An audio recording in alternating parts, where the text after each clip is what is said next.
James. It ends the longest starter streak in All-Star history, 21 straight seasons. Do you think LeBron deserves a spot on the All-Star team? Deserves? He's going to have a spot on the All-Star team. Does he deserve it? Yeah.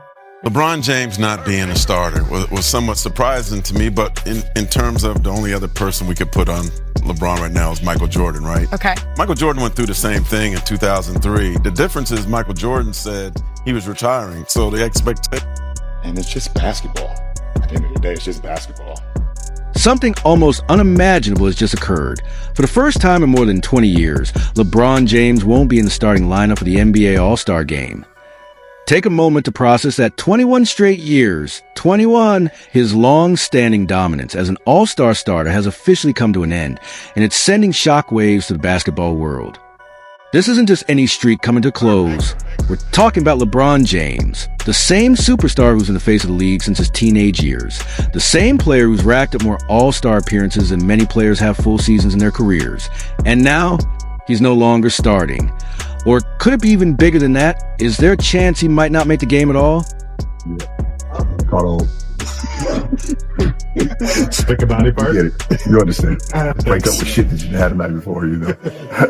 The 2026 All-Star starters have been announced. And while stars like Giannis Antetokounmpo, Stephen Curry, and Victor Wembanyama grabbed most of the attention, one major name was noticeably missing from the starting lineup, LeBron James. The reaction was immediate. Social media erupted. Los Angeles Lakers fans were in full panic mode, and debate sparked everywhere about whether the 40-year-old icon still belongs among the league's top-tier players. But here's where things take an interesting turn frowny face. Even experts and analysts are divided on what this actually means. LeBron James not being a starter was somewhat surprising to me, but in terms of the only other person we could put on LeBron right now is Michael Jordan, right? Okay. Michael Jordan went through the same thing in 2003. The difference is Michael Jordan said he was retiring. In 2003, MJ went through something very similar in his final season. He wasn't selected as a starter either, but then something unexpected happened. Isaiah Thomas, one of Jordan's biggest rivals, reportedly pushed for an East starter to give up their spot so MJ could start one last time. Vince Carter ended up stepping aside. It was a moment of pure respect, almost like a symbolic passing the torch. So now the question is frowny face. Should history repeat itself for LeBron James? Should someone like Stephen Curry or another Western Conference starter give up their place so the king can have his moment? The answer isn't as straightforward as it sounds. Let's look at the numbers because this is where things really heat up. LeBron is putting up 23 points, 11 assists, and 6 rebounds this season. Those are still elite-level stats. Most players would gladly take that production. Even Gilbert Arenas touched on this during his show while discussing LeBron's all-star case. 23, Yeah, 7 assists, 6 rebounds. I'm rolling. Could be his last season. You're 23. He's got I don't never question. And that's really the point. This could very well be LeBron James' final season. People have been saying for years, but time catches up to everyone, and not even the king can escape it. At 40, every game starts to feel like part of a farewell tour. Every all-star appearance could be the last one we see. So the big question is frowny face. Does his legacy alone justify his starting spot, or should it come down strictly to current performance and merit? This is where the updated NBA All-Star Game voting system comes into play. It's no longer decided purely by fan votes. After years of popularity-driven selections, where injured stars or declining veterans still made the starting lineup, the league made changes. Now the process is weighted 50% fan voting, 25% player votes, and 25% media input. The goal was to avoid exactly this kind of situation where sentiment might outweigh performance. And to be fair, the system did what it was designed to do. Fans still showed strong support for LeBron, but when player and media votes were factored in, the outcome shifted. Meanwhile, the Los Angeles Lakers are struggling to stay competitive. They're barely holding on to a playoff spot. And while LeBron is still producing solid numbers, he's no longer taking over games the way he once did. The highlight moments aren't as frequent, the clutch shots don't come as often, and the defensive intensity isn't consistent night after night. But let's be real, this goes beyond just basketball. This is about respect. It's about legacy. It's about recognizing that LeBron James has been the face of the NBA for more than 2 decades. He's carried the league across different eras, dynasties, and generations of talent. Seeing him pushed into a reserve role, or possibly left out entirely, just doesn't sit right on a deeper level. Last time LeBron wasn't an all-star starter, the iPhone didn't exist. Social media as we know it didn't exist. Kobe and Shaq were still dominating the league. George W. Bush was president. The world was a... Just think about it for a moment. The last time LeBron James was an all-star starter, the iPhone hadn't even been introduced yet. Social media as we know it today didn't exist. Kobe Bryant and Shaquille O'Neal were still running the league. George W. Bush was in office. The world looked completely different back then. And through all those changes, LeBron remained constant. Always selected, always starting, always performing. So what's different now? Why is this happening at this moment? The Western Conference is loaded with elite talent. You've got Nikola Jokic, a 3-time MVP putting up unreal numbers. Shai Gilgeous-Alexander is playing at an elite two-way level. Stephen Curry is still doing what he does, even at 37. Victor Wembanyama is already a superstar and seen as the future of the league. And Luka Doncic continues to rack up triple-doubles with ease.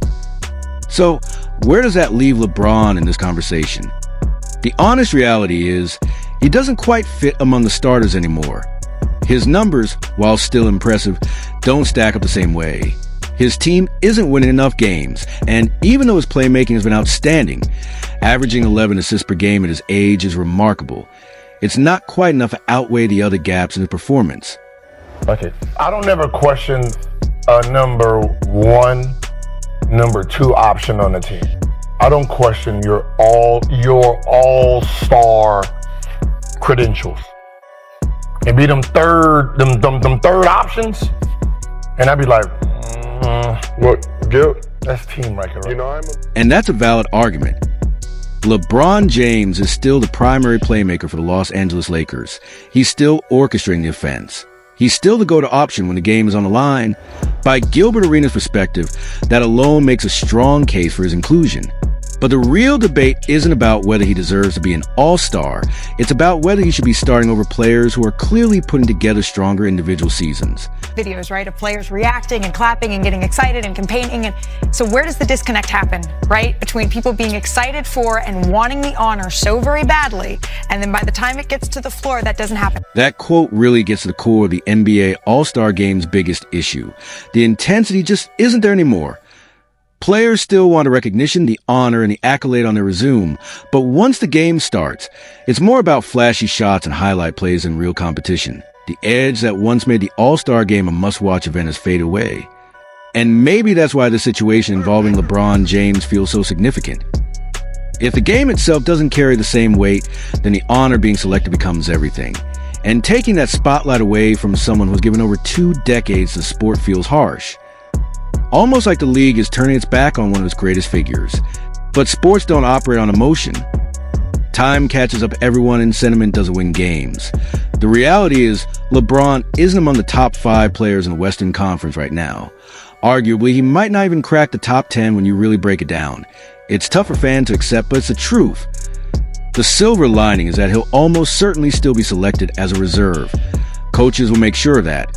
His legacy alone commands that level of respect. And honestly, coming off the bench might actually suit him at this stage. Less pressure, fewer expectations, and a chance to simply enjoy what could be his final All-Star appearance. There's also the new format to consider. This year's game features 3 teams instead of 2, including an international squad alongside 2 American teams. LeBron will still have his moment on one of those rosters, not necessarily as a starter, but as a veteran presence guiding a new generation of stars. The real question is how he responds. Does he use this as fuel, coming in with something to prove? Or does he embrace it, understanding that every great career eventually reaches its phase? Knowing LeBron, it'll likely be both, composed on the outside, but highly motivated behind the scenes. That's been his approach for years. Even his critics agree he still belongs in the conversation. The debate isn't about whether he deserves an all-star spot. It's about whether he should start. And based on this season alone, the answer leans toward no. Not when players like Nikola Jokic, Shai Gilgeous-Alexander, Stephen Curry, Victor Wembanyama, and Luka Doncic are performing at MVP levels. But legacy still matters, respect still matters, and the fact that putting up 23 points, 11 assists, and 6 rebounds at age 40 is seen as underwhelming says everything about the incredibly high standard LeBron has set throughout his career. Watching the end of an era is never easy. We saw it with Michael Jordan, we witnessed it with Kobe Bryant, and now we're seeing it again. Even the greatest eventually slow down, the dominance fades, and a new generation takes over. But one thing remains untouchable. LeBron James started 21 consecutive All-Star games. That's a level of sustained greatness that may never be matched again. And while this chapter may be closing, his story isn't finished. The Los Angeles Lakers still rely on him. The league still benefits from his presence. And fans around the world still want to see him compete, even if he's no longer at his absolute peak. This isn't the end of LeBron James. It's simply the beginning of the final chapter. And if history tells us anything, the king isn't done putting on a show just yet.